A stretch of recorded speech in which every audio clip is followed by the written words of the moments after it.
धियो यो नः प्रचोदयात्। सभी को नमस्ते। यूनाइटेड आर्य समाज फेडरेशन के सभी मेंबर्स, सभी सदस्यगण, आर्य समाज 151 फाउंडेशन डे हम सब सेलिब्रेट कर रहे हैं। महर्षि दयानंद का गोल था कृवंतो विश्वमार्यम अपघ्नन्तो अरावणा। हम स्वयं आर्य बने और दूसरे को भी हम श्रेष्ठ आर्य बनाएं। तो जो व्यक्ति सेल्फ नोबेल बन गया है, आर्य बन गया है, वो दूसरे को बना सकता है। एक दीपक जो जला हुआ है वो दूसरे बुझे हुए दीपक को जलाता है। तो सबसे पहले हम आर्य बने। आर्य मीन्स, जैसा कि बहुत सारे वक्ता भाई नीरज जी, भरत जी कहते रहे कि महर्षि दयानंद का जो टारगेट था 16 संस्कार, तो 16 संस्कार हम अडॉप्ट करें तब हम नोबेल बन सकते हैं, आर्य बन सकते हैं, अपने चिल्ड्रन को बना सकते हैं, सेल्फ बन सकते हैं और दूसरे को भी प्रेरित करें। और महर्षि दयानंद जी ने कहा कि बैक टू द वेदास, वेदों की ओर लौटो। तो वेद का मूल थीम्स क्या है? आर्य समाज का एक नियम है। आर्य समाज का नियम है सबसे पहले शारीरिक, आत्मिक और सामाजिक उन्नति करना। तो महर्षि दयानंद ने एक क्रम रखा, शारीरिक उन्नति। हम अपने हेल्थ को कैसे गुड रख सकते हैं, इस पर हमें काम करना चाहिए। हमारा आहार, भोजन, एक्टिविटीज, व्यवहार ये गुड होना चाहिए वेद के अकॉर्डिंग। ये आर्य समाज का फर्स्ट थीम है, फर्स्ट सिद्धांत, बेस है। यदि ये बिगड़ गया तो हम आगे कुछ नहीं कर सकते। देन कहा आत्मिक उन्नति।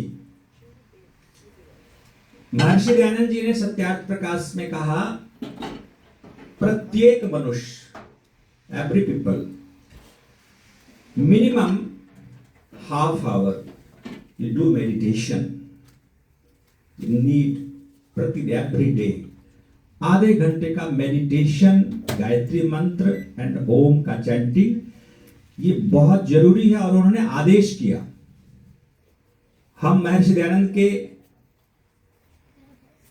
चेला हैं, शिष्य नहीं है। चेला मीन्स मानने वाले, शिष्य मीन्स फॉलोवर्स।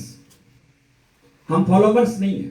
हम एक्सेप्ट करते हैं कि महर्षि दयानंद आए, आर्य समाज एस्टेब्लिश किया, हमें वेदों का मार्ग दिया, ये हम बिलीव करते हैं, लेकिन फॉलो नहीं करते। हमें फॉलो करना है, तब हम दयानंद के शिष्य बन सकते हैं।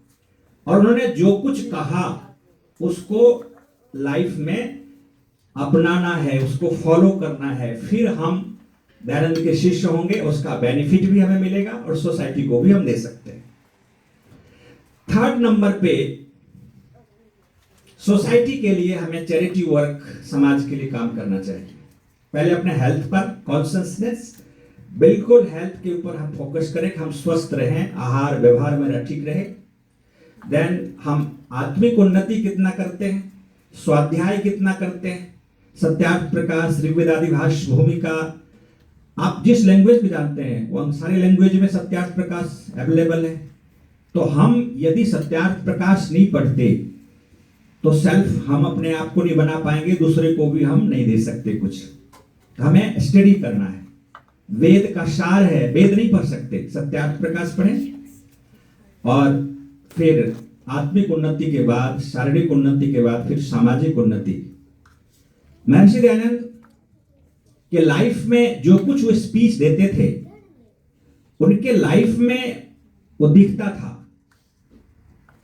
आज हम कहते हैं कि आप आर्य बनो, आर्य समाज में आओ, बच्चे को लाओ, हम सेल्फ नहीं गाते, नहीं करते, हमारी बात कोई नहीं मानेगा। मानव समाज को चलाने के लिए बोलने के बजाय, कहने के बजाय सेल्फ एक्शन में हमारे लाइफ में होना चाहिए, समाज उसको फॉलो करता है। हम हवन नहीं करें, संध्या नहीं करें, लेकिन बच्चे हमारे करें, कैसे हो सकता है? तो हम समाज को आगे ले जाने के लिए सेल्फ आगे चलें। दयानंद के जीवन में यही था, वो सेल्फ उनके लाइफ में था, लाखों लोग उनके पीछे चल पड़े। तो महर्षि दयानंद ना आए होते, हम भी भटकते होते, और सही ट्रू नॉलेज हमारे पास नहीं होता। गॉड का डिफिनेशन क्या होता है, धर्म का डिफिनेशन क्या है, हवन का क्या बेनिफिट्स है, ह्यूमन बीइंग का टारगेट गोल क्या है, ये हमें कुछ भी पता नहीं होता। महर्षि दयानंद को नमन है, जिन्होंने आर्य समाज बना करके हमें बहुत कुछ दिया है। आर्य समाज हमारी माँ है, mother of Arya Samaj, everyone, सभी के लिए ये माँ है, और पिता हमारा दयानंद है। इस भाव से यदि काम करेंगे तो हम दयानंद के मिशन को आगे ले जा सकते हैं। कृवंतो विश्वमार्य। बहुत बहुत धन्यवाद।